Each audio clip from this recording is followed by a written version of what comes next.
Now that you have your home page set up, it's time to begin setting up the rest of your class pages. You can set up your class pages for the entire year all at once, or you can do them a little at a time. I'm actually going to walk you through how to set up a couple and show you some of the customizations and modifications that you can make on those class pages. So the first thing I'm going to do is add a page. And from there, I'm going to name it. Now, the naming convention should be very clear to students which week it is. So just putting week 3 or just putting August 25th through 29th is probably not going to be enough, because if you just put one or the other, you'll have students that say, well, what week are we in? Or you'll have students that say, well, what is week 3? So you want to make sure that you are as specific as possible and always over communicate. So we're going to say to add that at the bottom of the pages, and we're going to click Save. Now it's going to drop it in there, and we can leave our workspace there, or we can rearrange. Now if I click on this, it's going to allow me to actually rearrange the pages. I can click it and drag it up, and that way my workspace is still at the bottom. And then I apply those changes. So you can just drag and drop to organize the pages the way that you want them. So this is the page that I'm on. I can do some things over here to manage my page. Now it's still unpublished, so no one will be able to see anything. Let's just kind of walk through some of the information and some of the options we have. We have our page settings option, which just allows us to rename it. You can also rename just by clicking up here and saving. If for some reason you want to add the year or something like that, and then you can save that change. We also have page layout. Now there's actually 5 different options. You can change these around however you want to and whenever you want to. So if I decide that I want an even 2 columns to be my standard, then that's where I can put this information. Now if you're going to have video content, especially embedded video content, you probably will want to use a 2 column, because the video will stretch to be however wide the column is.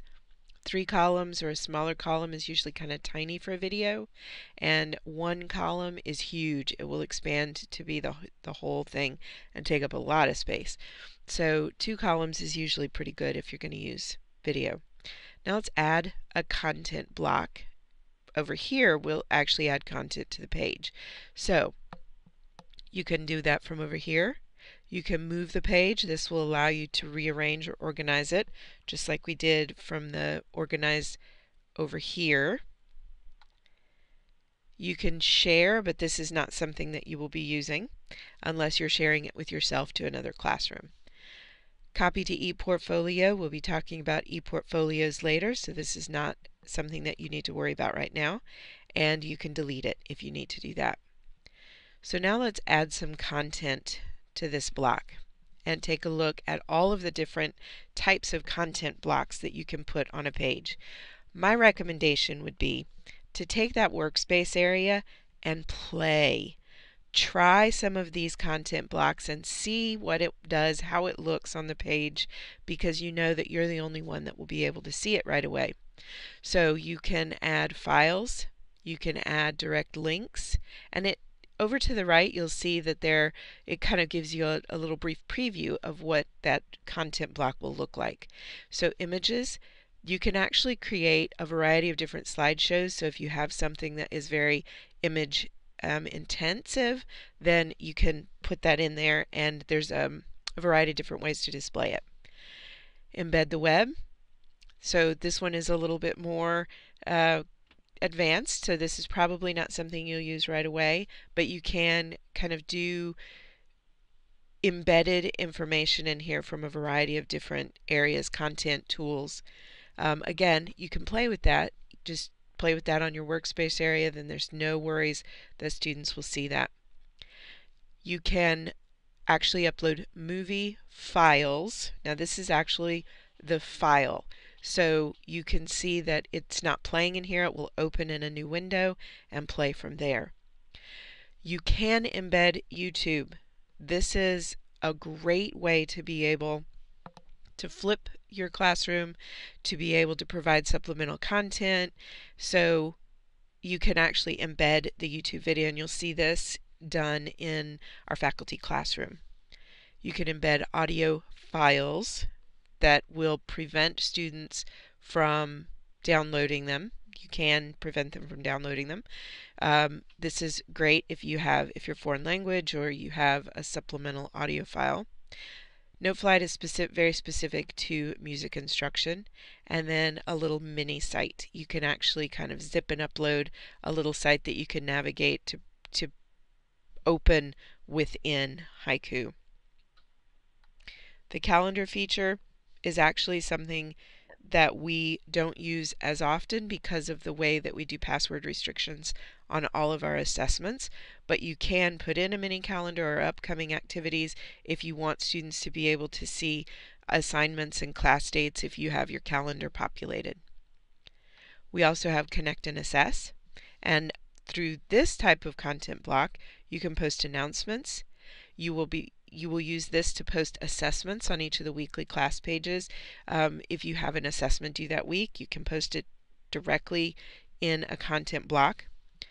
Assignments, and you'll see me using these in some of the upcoming videos, specifically adding them in. So you can display the assignments for that particular week.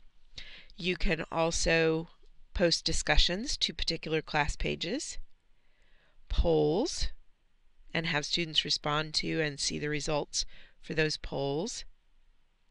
And then there are some activity feeds that have links to other tools, and then wiki projects, which you'll actually hear more about in upcoming videos as well, that allow students to actually interact with and create their own content, collaborate with each other. A lot of teachers use these, and they're a great way for students to be able to work together on presentations or creating content, either individually or as a group. So let's pick a content block and take a little bit closer look at the editor. Now, we saw this in an earlier video. You can put a block title in here.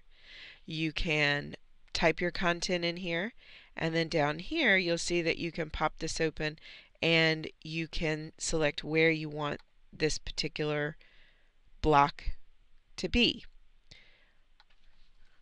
You can post information in here and then say I want this one over on the right, and we can save that. Oh, the title has to be here. Alright, so now I've saved it. I have a content block in here, and for that content block I can edit it, move it, copy to a new portfolio, so you have some options within each of the content blocks as well. You can actually just drag and drop them as well. They're very easy to move and reorganize.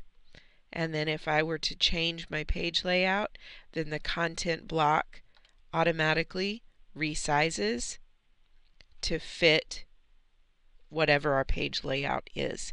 So very versatile, very flexible to be able to add pages, to be able to set those up for the entire school year and begin posting some of your content.